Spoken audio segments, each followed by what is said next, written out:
Teman-teman, hari ini kita melihat jutaan warga Amerika turun ke jalan-jalan di sejumlah kota-kota besar menentang dan mengecam Donald Bebek, si presiden kontroversi mereka. Terlalu banyak deh kalau kita bicara kontroversinya. Di antaranya yang terbaru ketika si Donald Bebek ini dengan jelas-jelas menghina seorang raja, Bin Salman, yang mengatakan dalam forum resmi dan forum terbuka, sang raja ini dibilang mencium bokongnya. Parah emang orang ini. Ternyata nggak cuma di USA, aksi massa juga terjadi di sejumlah kota-kota di Israel.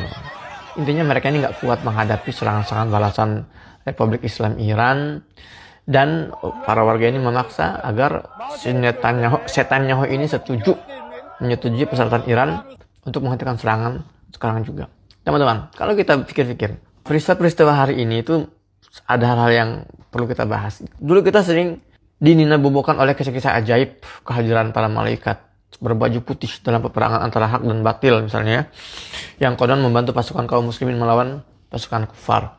Tapi kalau kita ya jujur dengan sebagai muslim, ya kita sebetulnya nggak perlu kisah-kisah semacam itu ya. Karena kan banyak juga yang tidak bisa divalidasi secara akurat. Apa yang bisa kita validasi? Nah, ini penting. Yang bisa kita validasi adalah kebenaran ayat-ayat Al-Quran yang sudah memprediksikan peristiwa-peristiwa hari ini sejak 1400 tahun yang lalu.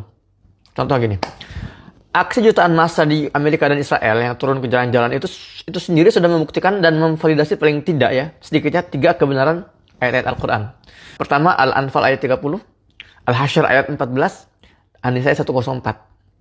Sengaja saya nggak stitch ayat-ayatnya di sini biar kalian ya teman-teman langsung buka mushaf abis ini, kemudian mentadaburi, membaca pelan-pelan sambil menikmati keagungan dan keajaiban firman Allah Ta'ala. Tapi itu bakal ada efek sampingnya tuh.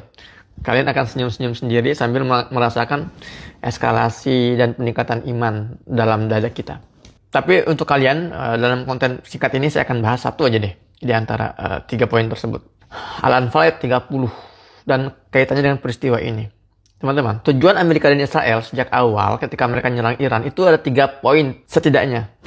1, memancing warga Iran agar turun ke jalan-jalan berusaha menjatuhkan sang rezim. 2, memframing negara-negara kawasan di Teluk untuk semakin mengisolasi Iran. 3, menghancurkan perekonomian dan militer Iran. Tapi yang terjadi hari ini, kita semua sudah menyaksikan. Yang turun ke jalan-jalan malah rakyat Amerika dan Israel. Kemudian dunia barat semakin mengisolasi dan meninggalkan 2 negara dajjal ini. Dan kerugian besar di bidang ekonomi dan militer dari 2 negara penjajah ini. Gimana menurut kalian?